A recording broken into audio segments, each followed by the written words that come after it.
रामकृष्ण हरी. वारी पंढरीच्या या नव्या भागामध्ये आज आपण संत काणोपात्रा या वारकरी संप्रदायातल्या एक महत्वाच्या संत यांचा अभंग पाहणार आहोत.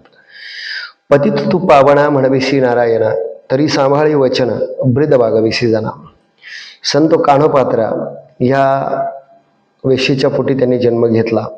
आपला व्यवसाय जो काही आहे त्यांच्या अभंगातून आणि त्यांच्या शिकवणीतून एक गोष्ट लक्षात येते की वारकरी संप्रदायामध्ये तुम्ही कोणत्या जातीत जन्माला आला, कोणत्या पंथात जन्माला आला, तुम्ही स्त्री आहात, पुरुष आहात, लहान आहात, मोठे आहात, याहीपेक्षा परमेश्वराविषयी असलेला तुमचा भाव, परमेश्वराविषयी असलेलं तुमचं प्रेम, परमेश्वराविषयी तुमची असलेली अनन्य शरणागती हे अत्यंत महत्त्वाचे आहे. हे काणोपात्रा तिच्या अभंगातून आपल्याला शिकवते. आणि नुसतं शिकवत नाही तर काणोपात्रा म्हणते की जेव्हा आपण परमेश्वराला अनन्य भावाने शरण जातो तेव्हा तो नक्कीच आपला स्वीकार करतो. आपल्या जीवनामध्ये काही चुका झाल्या असेल, काही पश्चाताप असेल, तरी सुद्धा पश्चातापेन शुद्धता किंवा नचलिंगम नच वयो नच गुणैर्भक्ती प्रिय माधव. वारकरी परंपरेमध्ये तुमची जात, लिंग, वय या कशाचाही विचार केला जात नाही. म्हणून पंढरीच्या वाटेनं जात असताना किंवा पंढरीच्या मार्गावर चालत असताना, पांडुरंगाची भक्ती करत असताना काणोपात्रा सांगते की पतित तू पावना म्हणविसी नारायणा. पतित तू पावना म्हणविसी नारायणा. पतित तू पावना या शब्दाचा अर्थ असा होतो की पतितांना पावन करणारा. या जगामध्ये जे पापी आहे, मग वाल्याकोळे असेल, अजामेळा असेल, अशी अनेक उदाहरणं वारकरी परंपरेमध्ये आपल्याला दिसतात की या सगळ्यांचा जर उद्धार होऊ शकतो, या सगळ्यांचा उद्धार होतो. म्हणून आणि संत काणोपात्रा नुसतं परमेश्वराला पतित तू पावना म्हणविसी नारायणा म्हणजे तू पतिताला पावन करणारा आहे असं म्हणत नाही. तिचे शब्द नीट वाचा, तिचे शब्द नीट ऐका. पतित तू पावना म्हणविसी नारायणा. तू असं म्हणून घेतो स्वतःला. काय म्हणून घेतोस की मी पतिताला पावन करणारा आहे असं तू स्वतःला म्हणून घेतोस ना, की मी पतिताला पावन करणारा आहे.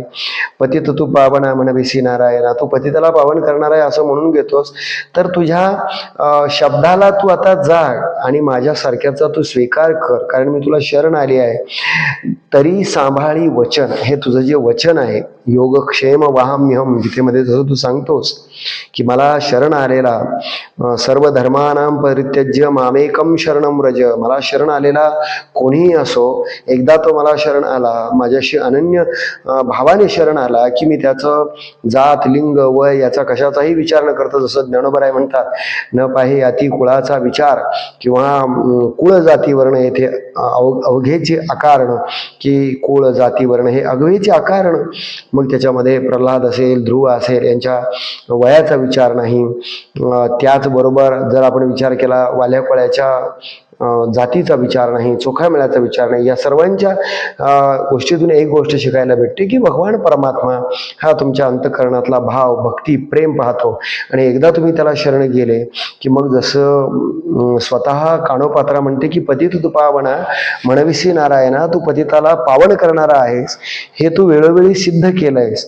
आणि असं तू नेहमी करतोस, असं जगाला सांगतोस की जो कोणी मला शरण येतो त्याचा सगळा भाव, त्याचा सगळा कार्यभाग मी पाहतो, त्याचं सर्व जीवनातली संकट मागे आणि पुढे मी उभा राहतो, त्याला काही करण्याची गरज पडत नाही असं जर तू म्हणतोस, तू स्वतः हे सांगतोस जगाला, तर नम्रपणे आणि अतिशय नम्रतेनं काणोपात्रा भगवंताला शरण जाते आणि असं म्हणते की तरी सांभाळी वचन. तरी तू आता मात्र आपलं वचन सांभाळ आणि काय कर, ब्रीद वागविसी जना. ब्रीद वागविसी जाण, की तुझं जे ब्रीद आहे की तू सांभाळ करतोस, हे तुझं ब्रीद तुला आता सांभाळावं लागेल. आणि हे ब्रीद जर तू सांभाळलं नाहीस तर आमचं काही जाणार नाही, नाव तुझं जाईल, कारण आम्ही तुझी भक्ती करतो, तुझ्यावर निष्ठा ठेवतो, तुझ्यावर प्रेम करतो. म्हणून आता हे तुझं काम आहे की आमचा सांभाळ करणं. कारण तू जगाला सांगतोस, जे तुझं भजन करतात, सकळ जीवांचा करीतो सांभाळ तुझं मोकलीला ऐसे नाही असं सांगतोस ना. कारण एकनाथ महाराज सुद्धा असं म्हणतात की सगळ्या जीवांचा जर तो सांभाळ करतो, तुला सांभाळणार नाही का? हे तुझं वचन सगळ्या संतांकडून मी ऐकत आले, सगळ्यांकडून मी ऐकत आले, आणि हे मला माहिती आहे की तू पतितांना पावन करतोस. तुझं हे ब्रीदवाक्य आहे की योगक्षेम वाहाम्यहम, सगळ्यांचा सांभाळ करतोय. आणि नुसतं भक्ता करता सदरक्षणाय कलनिग्रहणाय असं तू म्हणतोस की मी चांगल्यांचं रक्षण करतो, दुष्टांचं निर्दालन करतो. हे सगळं जर तू सांगतोस तर हे तुला आता करावं लागेल. आणि म्हणून हे सगळं करत असताना काढोपात्रा अगदी मोकळ्या अंतःकरणाने हेही मान्य करते की याती शुद्ध नाही भाव.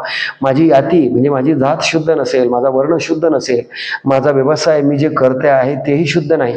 याती शुद्ध नाही भाव, दृष्ट आचरण स्वभाव. माझा याती शुद्ध नाही, कुळ शुद्ध नाही, दृष्ट आचरण, माझं दृष्ट आचरण आहे, माझा स्वभाव दृष्ट आहे. पण असं जरी असलं तरी मुखी नाम नाही, माझ्या मुखामध्ये सातत्यानं तुझं नाम नाही. कान्होपात्रा शरण पायी. या अभंगातलं शेवटचं चरण फार छान आहे की कान्होपात्रा म्हणते की मी काय काय आहे, मी कशी आहे. म्हणजे बघा, पहिल्या चरणात भगवंताला आठवण करून देते की पतित तू पावना, तू पतिताला पावन करणार आहेस असं तू म्हणून घेतोस, तरी हे असं करतो म्हणून तरी सांभाळी वचन. आता तुझं वचन सांभाळ, ब्रीद वागविसी जाणा, तुझं जे ब्रीद आहे त्याचा तू सांभाळ कर. मग मी कशी आहे स्वतःची ओळख करून देताना, याती शुद्ध नाही भाव, माझा याती शुद्ध नाही, माझी याती शुद्ध नाही, भाव नाही शुद्ध, पण दृष्ट आचरण स्वभाव, माझा दृष्ट आचरण स्वभाव असेल, मुखामध्ये नाम नसेल, पण तरी सुद्धा ही कान्होपात्रा तुला शरण आली आहे आणि आतापर्यंत जेवढे तुला शरण आले त्यांचा तू उद्धार करतोस. असा तुझा इतिहास आहे, म्हणून माझाही सांभाळ कर, मलाही सांभाळ. मला वाटतं कान्होपात्राचा हा सुंदर असा अभंग वारकरी परंपरेमध्ये आपल्याला शिकवतो की आपण कोणीही असा जर भगवंताला अनन्य भावाने शरण गेलो तर तो नक्कीच आपला सांभाळ करतो. हा अभंग आपल्याला नक्की कसा वाटला, पंढरीची वारी, यामध्ये नक्की कमेंट्स करून सांगा. चॅनलला नवीन असाल तर सबस्क्राईब करायला विसरू नका. धन्यवाद.